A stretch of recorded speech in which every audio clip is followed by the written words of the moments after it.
Still figuring that out, to be honest. No. Just live in the moment. Absolutely. I strongly believe that there's more to life than this. No, Sorry.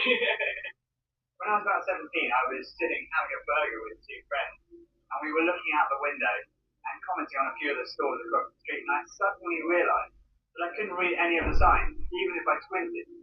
So I asked if I could borrow one of my friend's pair of glasses, and as soon as I put them on, I realised I could see everything, like colours, shapes, words.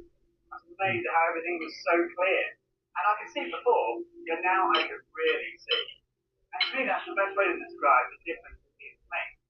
Jesus is the lens through which we see God, and he's also the lens by which we see the world in a totally different way. Jesus said, I am the truth.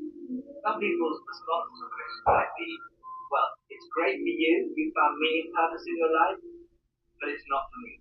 But when you think about it, that's not actually a logical conclusion, because if Christianity is true, it's vital important to every one of us. And if it's not true, it's not great for us, because it means we're deluded. C.S. Lewis was one of the great intellectual giants of the 20th century, probably best known as the author of the Comics of Narnia. He said this: Christianity is false, is of no importance, and if true, of infinite importance. The only thing it cannot be is moderately important. I come from a family of lawyers, so naturally I wanted to look at the original documents and sources. I never really looked at the evidence before, and I was astonished at how much evidence there is for the life, death, and resurrection of Jesus.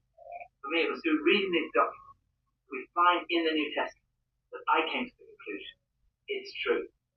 One of the last cases I did as a lawyer was in the Court of Appeal in front of Lord Denning, an absolutely brilliant man, perhaps the greatest judge of the 20th century. He said on one occasion his Bible was his most tattered book in his life. He'd examined the evidence really carefully, and he came to the conclusion it's true. One former professor of history at Oxford University described the resurrection as the best detected fact in history. I hadn't realized how many of the pioneers of modern science were believing.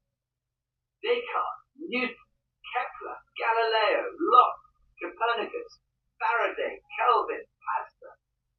Francis Collins, one of the greatest scientists of our time, director of the Human Genome Project, mapping the 3 billion letters in human DNA, considered by many to be the most significant scientific undertaking of our time. He describes how he encountered Jesus and came to believe in the truth of Christianity. Well, in the home where I grew up, faith was not something that was talked about very much. My father was a professor of drama.